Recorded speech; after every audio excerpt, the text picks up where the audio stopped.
Bonsoir, le mercredi 20 décembre, il est 19h ici à Pamataï. Merci de nous accueillir à la maison. Chez vous, c'est le temps de l'information. Voici les titres de cette soirée de mercredi. Les plaies restent encore à vif à Mahaena après les inondations du 7 décembre. Une des vallées voit des travaux importants dans le lit de la rivière. Avec les pluies qui ne cessent de battre la terre du Fénois, les habitants sont sur leur garde. Le centre d'hébergement de Farihuité ne fermera pas, ou à tout le moins dans l'immédiat. La ville et le ministère ont confirmé que les portes resteront ouvertes après la fin de l'année. Guidés par des travailleurs sociaux, une soixantaine de citoyens des rues y dorment de manière régulière. Les explications dans quelques instants. On s'est dit adieu hier soir au Festival des Marquises, encore de l'émotion sur la scène, dans l'émerveillement des yeux des spectateurs. Tant mieux, car l'envie de retrouvailles n'en sera que plus intense. Ce sera dans 2 ans, à Wauka, page spéciale vraiment au cœur de ce journal. Du sport, oui, mais aussi des vitamines. À Wainé, la Taomoa se régale des exploits sportifs avec ses 1000 compétiteurs. Et à leur tour, ces athlètes doivent régaler leurs papilles tout en préparant leur corps à la performance. Bref, le Maha est important et les commerçants en profitent un peu. Nous le verrons à la fin de cette édition. Un balai de gros engins dans la vallée de Tefaïti, à Mahaena. Plusieurs tronçons de la rivière sont en travaux, déremblés pour la plupart. Certaines maisons ont même dû être sécurisées. Depuis le 7 décembre dernier, les habitants de la vallée gardent en mémoire les inondations. La passerelle avait été emportée par les flots. Actuellement, vous le savez, de la pluie, alors les riverains restent réellement et très fortement sur leur garde. Reportage sur place avec la signature d'Ismaël Tayata et les images de Mirko Vanfo. Ils sont énormes. Ce ne sont pas les menhirs d'Obélix, mais ceux de l'équipement. Certains dépassent la demi-tonne. Ils serviront de fondation pour la nouvelle passerelle. Une passerelle attendue par plus d'une 50aine de familles. Elles vivent toutes sur l'autre rive. Provisoirement, on a fait un radier plus loin pour qu'ils puissent traverser la rivière en 4x4 peut-être. Hein. Les maisons de Mahiana et de sa tante Christine avaient bien été touchées le 7 décembre dernier. L'eau et la boue s'étaient rendues maîtres des lieux. Malgré les travaux en cours pour consolider les berges, la peur subsiste. Oui, quand même un peu. Quand même, parce que la dernière crue qu'il y a eu, c'était impressionnant parce que c'est la première fois que ça sort. La rivière sort de son lit comme ça depuis Vienna. Franchement, je ne sais pas si ça va changer à grand-chose. Hein. Déjà, les travaux qu'ils ont fait là, s'ils avaient déjà bien fait, ça ne va pas donner ça. Ouais, c'est dangereux cette rivière. C'est plutôt pendant la montée des eaux, pendant les fortes de pluie. Quand ça monte, ça monte. Je ne pense pas qu'on va pouvoir dormir sur nos 2 oreilles. Hein. On sera obligé de dormir d'un œil, d'ouvrir une oreille pour pouvoir faire en sorte d'entendre la rivière au cas où elle sort encore de son lit. Lors des intempéries, près de la moitié de cette maison avait été emportée par la rivière Mahapé. Les remblais ont permis de récupérer une partie du terrain. Il faut curer là-bas pour faire profond à côté, pour ramener tout le long de ce côté-ci, pour protéger. Plus haut, il y a encore un endroit à sécuriser, une maison là encore en haut. Une maison, après, il y a l'eau. Comme il y a un captage plus haut, il y a tout ça à refaire aussi. C'est tout cassé aussi. Encore 3 semaines de travaux avant que la nouvelle passerelle ne voie le jour. 3 longues semaines à scruter le ciel et prier pour qu'il ne se déchaîne pas à nouveau. Et une rumeur qui courait, celle de l'éventuelle fermeture du centre d'hébergement de Farihuité, ici à Papeete, la capitale. Il n'en sera rien pour l'instant. Au 1er janvier, les portes seront encore ouvertes aux citoyens des rues. Une soixantaine y dorment de manière très régulière. Avec ces travailleurs sociaux, le centre est devenu au fil du temps un exemple d'accompagnement des habitants des rues vers l'insertion. Mais à moyen terme, avec le projet de Marina, le terrain sera réinvesti par la ville. Reportage signé Gemso avec Nicolas Suira. Le centre d'hébergement de Farihuité a ouvert ses portes en octobre 2020, un mois à peine après la cession par l'État de cette parcelle de la base navale à la ville de Papeete. Au plus fort de la pandémie de Covid-19, la structure a servi de refuge aux personnes sans domicile fixe, notamment pendant le confinement. Ça reste un lieu de passage. Beaucoup arrivent en difficulté et repartent sereins, dans le sens où ils arrivent à trouver un travail, ils arrivent justement à renouer les liens avec leur famille. Ils arrivent également à se prendre un appartement. Donc il n'y a pas que du mauvais, il y a aussi du positif dans l'accompagnement de ces personnes-là. Oui, mais voilà, aujourd'hui, la commune de Papeete, qui a mis gracieusement ce terrain à la disposition du pays, souhaite le récupérer afin de lancer son projet de future marina. Parmi les sans-abri, une date circule, celle du 1er janvier 2024. Donc ça vous fait un petit peu peur que ça ferme ici? Ouais, parce qu'après là, on est obligé d'aller dormir sur la route là après. Si au cas où en attendant quoi. À la mairie de Papeete, le directeur général des services confirme la volonté de la ville de vouloir récupérer ces 9000 m² de foncier en 2024, mais cette opération se fera de manière progressive et en concertation avec la ministre des Solidarités, Chantal Gallnon. Nous, on est effectivement tenus par des délais, notamment puisqu'on est aidé par le pays et l'État sur ces projets-là, avec des obligations de démarrage de travaux. Nous, au plus tard, c'est le mois de juin qu'on doit commencer au moins ce chantier. C'est pas au 1er janvier qu'on a demandé à ce que le terrain se libère. On peut laisser encore un peu de temps. Un répit de quelques mois donc pour l'association Tetorea qui gère cette structure d'hébergement, de quoi passer les fêtes de fin d'année en sérénité. Au chevet de l'hôpital et en première ligne, ces salariés, c'est évident. Ils en vivent le quotidien, savent le défi qu'est la vie du Taonais et toujours ce lancinant refrain, la question des moyens, des ressources. Une problématique dont le conflit social, il y a quelques mois, avait montré toute la controverse et l'intensité. À la fin de cette année, certains syndicalistes continuent de tirer la sonnette d'alarme. Gemso, avec Nicolas Suire, a rencontré Mireille Duval. Elle représente le syndicat Force ouvrière au Taonais. L'état mental, l'état psychologique et les conditions de travail ne sont pas réunies aujourd'hui pour exercer nos missions et on est épuisé. Voilà, c'est l'effet post-Covid. Voilà.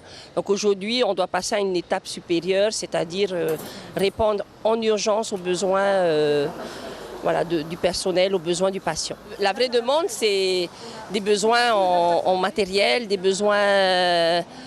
de toutes sortes de besoins qui touchent le patient de loin ou de près et le personnel indirectement parce que les risques sont élevés, risques psychosociaux, risques d'accidents et puis en plus d'arrêt maladie parce qu'on est fatigué. Le rendez-vous que vous attendez depuis samedi dans notre journal et vous avez raison, cette année un festival des Marquises, de belles signatures pour cette année 2023, des souvenirs et des traces de lumière pour l'avenir.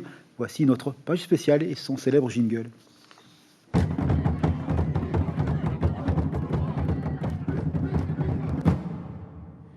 Direction donc Nukuiva avec un final à couper le souffle, ébouriffant de beauté. Et un dernier bonsoir à notre consoeur Ayata que nous retrouvons tout de suite. Yorana, ça y est, c'est déjà la fin de cette 14e édition. Le Festival des Arts et de la Culture des îles Marquises a accueilli cette année 1500 festivaliers et autant de spectateurs. Nous allons faire le bilan tout de suite avec celui qui a présidé le comité organisateur, Heretu Tetahi Otupa, Yorana. Alors, quel bilan vous faites de cette édition, vous qui avez assuré la présidence du comité organisateur pour la première fois? Organiser un événement d'une telle ampleur, c'est un très grand challenge, mais c'est aussi une expérience magnifique. Je suis très ému et touché par l'investissement de tous ceux qui ont participé au festival, l'engouement du public, les créations magnifiques qu'ont proposées toutes les délégations et surtout le travail incroyable qu'a pu faire mon équipe au niveau du comité organisateur du festival. On est des bénévoles, on n'est pas nombreux, mais je suis vraiment très fier du travail qu'on a pu accomplir malgré les inconvenus. Il est important de pouvoir trouver des solutions et c'est ce qui fait en fait la réussite de ce festival, c'est d'être, je pense, présent et assurer au maximum le support de cette expression culturelle pour que toutes les délégations puissent créer ensemble et exprimer leur identité culturelle à travers ce magnifique événement qu'est le festival. Alors c'est un très grand événement justement, vous parliez de déconvenus à l'instant. Il y a par exemple des festivaliers qui se plaignaient des logements qui n'étaient pas très bien adaptés, des transports qui étaient un petit peu mal organisés. Est-ce que chaque île peut se permettre d'accueillir un événement d'une telle ampleur? On va dire que l'ampleur de l'événement va dépendre de la capacité d'accueil de l'île. On a été très ambitieux sur cette édition et on a essayé d'arriver à la hauteur de nos ambitions. On a des moyens limités, on est très éloigné des centres, surtout des îles de la société et des moyens qu'on peut avoir. Donc c'est très compliqué d'organiser le festival. Il faut savoir qu'on déplace près de 1700 personnes sur plus de 3000 km. On doit utiliser, on a le support du pays avec notamment le bateau du Tahiti Nui qui nous permet de déplacer les délégations. Mais 6 îles différentes avec une mer qui peut être agitée, des conditions assez complexes, eh ben, c'est un sacré challenge à organiser. Il y a des imprévus, mais c'est important de pouvoir, à ce moment-là, trouver les bonnes solutions et faire en sorte que la fête continue et que tout se passe du mieux qu'il puisse se passer. Voilà. Vous pensez avoir atteint votre objectif sur le côté culturel? Est-ce que vous pensez avoir réussi à transmettre l'énergie ancestrale aux festivaliers, mais aussi aux spectateurs, au public, aux habitants? Pour nous, je pense pour moi, il n'y avait pas vraiment d'objectif clair. Hein. C'est plutôt une intention d'apporter la plateforme idéale pour que le peuple marquisien s'exprime avec une réflexion sur le lien entre le passé et le présent, quels sont les trésors que nous ont laissés nos ancêtres et comment ils vont nous aider à avancer avec cette énergie, cette sagesse qui vient des ancêtres et qui éclaire notre futur. Merci beaucoup, Keretu Tetahiyotupa, pour ce bilan. Eh bien, justement, aujourd'hui a eu lieu la cérémonie de clôture. Et c'est également dans cette cérémonie, à l'occasion de cette cérémonie, que nous avons découvert le nom de l'île qui accueillera le 15e festival des Marquises. Un reportage signé Melissa Chang et Eva Rapoto.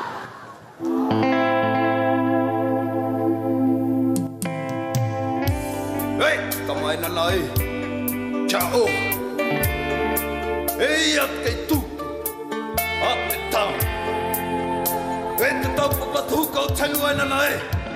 Ce bois sculpté, le Tokotoko Pio'o, est fièrement brandi par les maires des 6 îles des Marquises. Nukuhiva passe le flambeau à Waruka pour la prochaine édition du Matav'a en 2025. Je peux vous dire qu'on est prêt. Là, aujourd'hui, on est prêt. Voilà. Waruka peut accueillir combien de personnes? 3000, je pense que c'est suffisant pour Waruka. Le décorant, je pense qu'on va mettre tout en œuvre pour que ça soit encore plus spectaculaire, quoi. Après, par rapport à ici, déjà, on voit bien que l'inconvénient, c'est la chaleur. On avait discuté un peu avec l'ensemble de la délégation de pouvoir mieux préparer, peut-être décaler les heures par rapport au soleil, parce qu'à Waruka, le soleil, ça frappe aussi.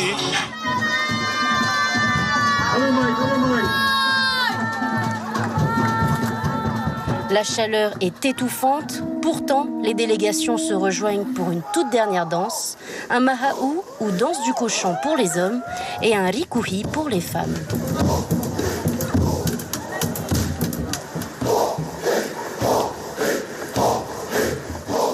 Ces 5 jours de festivités ont profondément marqué les esprits. Et où ça a évolué le Matav'a, tout le monde a évolué nous, petit à petit, comme nous de Hivao, mais nous on regarde toujours on appelle ça le côté culturel. Là. Par exemple, le rari, normalement, il n'y a pas de son pas, c'est que les voix, que chez nous, on ne met pas les pas. Hivao a fait une bonne prestation cette année. Hein. Voilà. Par rapport aux années précédentes, on nous dit tout le temps que Hivao n'était pas à la hauteur. Hein. Cette fois-ci, on a mis la barre haute quand même. Hein. C'était bien, mais les organisations, c'était un peu à désirer quand même. Hein. Voilà. Au dernier moment, on change tous les horaires et tout ça.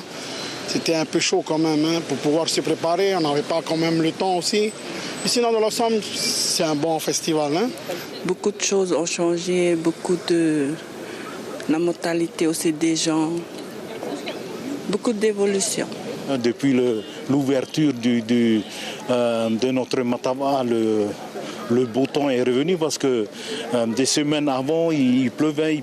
Je me disais, est-ce que le beau temps va revenir? Bien sûr, sans oublier l'accueil de Wakanui, c'était super.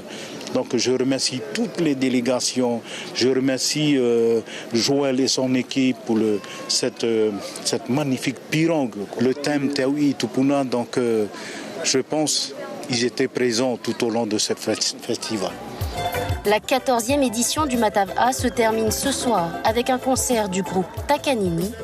Dès demain, les délégations rejoindront leur île, leur foyer, sous le regard sage de leur Tupuna et Nana.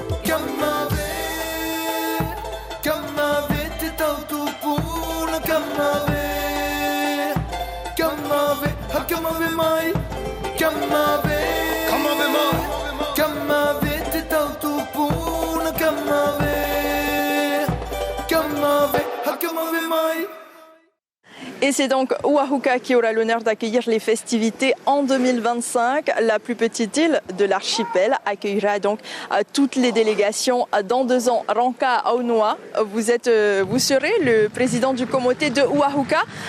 Quel sentiment vous anime en ce moment? Le Matava, c'est toujours exceptionnel, hein, et on passe par tous les sentiments et ça fuse d'un point de vue culturel. Et c'est avec beaucoup d'humilité que nous allons prendre le bâton de chef, le bâton du Matava pour l'envoyer chez nous. Et nous allons aussi commencer à réfléchir à toute l'organisation, etc. Alors justement, côté organisation, à Nukuhiva, c'est la plus grande île de l'archipel. Il y a eu quelques déconvenues. Certaines délégations se plaignaient, par exemple, au niveau du logement, au niveau des transports. Est-ce que vous pensez déjà à pouvoir assurer de ce côté-là? Il n'y a pas de déconvenu. Le Matava, c'est comme ça. Les mentalités évoluent aussi. Et nous savons aussi nous adapter. Et à Oahuka, nous allons réfléchir à tout ça. Nous avons des infrastructures qui nous permettent actuellement d'accueillir des personnes. On va s'adapter sur les moyens que nous avons. Et les délégations, je sais pouvoir compter sur eux pour s'adapter au contexte de Oahuka. Ce qui est sûr, c'est que même si nous sommes l'une des plus petites îles de Oahuka, c'est que nous sommes heureux, nous avons la chaleur de notre population et je sais que nous serons dans la joie d'accueillir tous les festivaliers qui seront présents chez nous. Vous espérez perpétuer toujours, aujourd'hui, cette année c'était l'énergie ancestrale et dans 2 ans ce sera? Nous n'avons pas encore vraiment terminé la réflexion sur le thème que nous allons proposer. Ce qui est sûr, c'est que ça fera partie d'une consultation. Nous allons évidemment retourner vers nos anciens, voir les ressources culturelles humaines de notre île, voir aussi les jeunes, voir aussi l'évolution du temps, voir aussi le passé, les thèmes qui ont été proposés, voir aussi les personnes des autres îles. On va prendre en compte tout ça. Lors de ce Matava, il y a eu beaucoup d'idées sur les thématiques. On a observé les danses, les chants, l'organisation. Mais il faut vraiment qu'on trouve un moyen de se focaliser sur la culture et l'organisation, bien sûr. Mais l'objectif, c'est de se focaliser sur la culture. C'est tout ce qu'on vous souhaite. Merci beaucoup, Ranka Aunoa, pour toutes ces informations. Voilà, c'est aussi la fin de ce 14e Festival des Marquises. Nous avons été ravis de vous faire vivre cet événement sur Polynésie la Première. Et puis, on se donne rendez-vous en 2025. Oui. On y sera évidemment. Merci donc pour le travail à Yatatarou et les belles images de Mélissa Chong. Et pour la dernière fois, le jingle de ce rendez-vous 2023.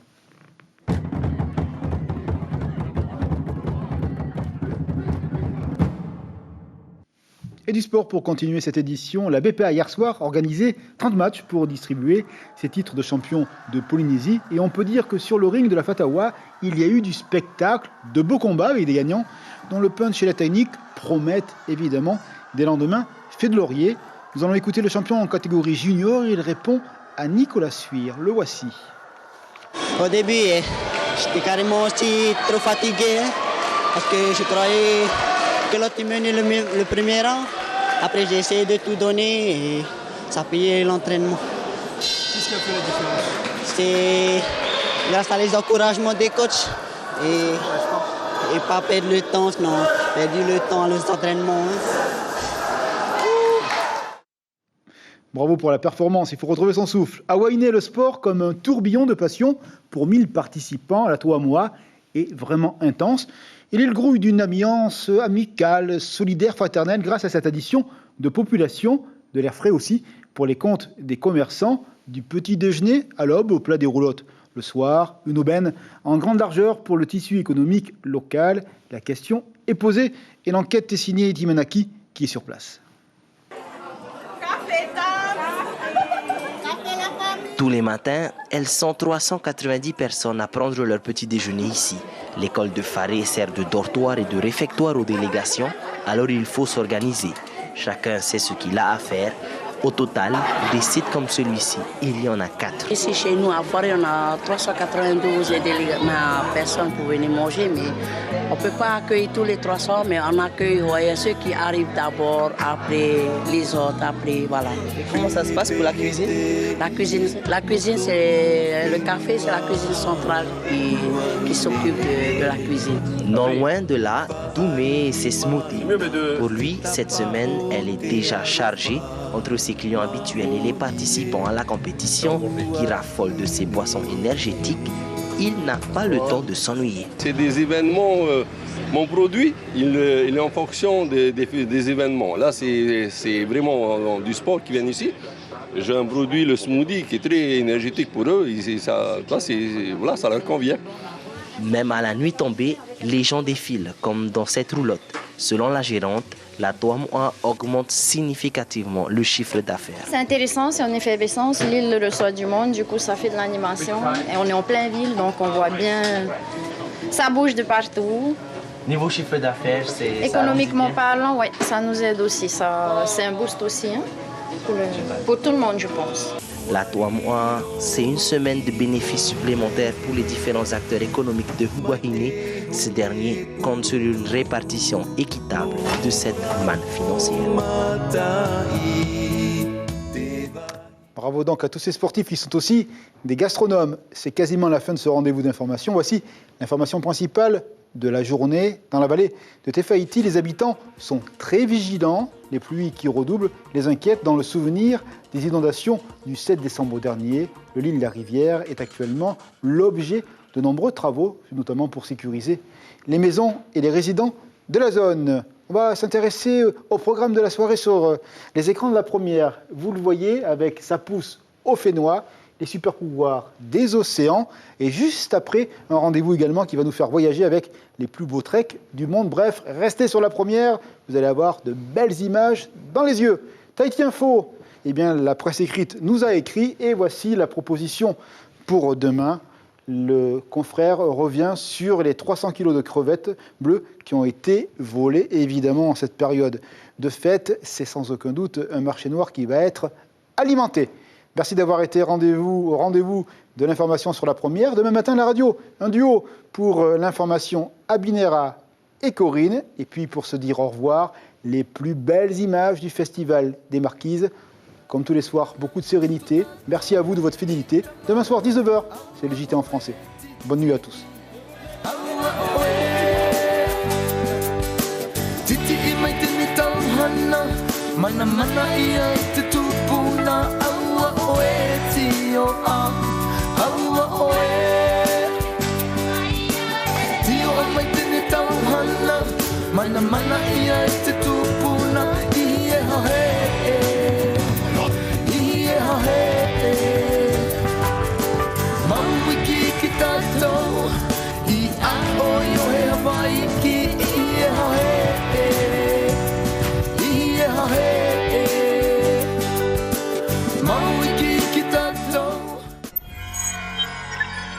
Retrouvez ce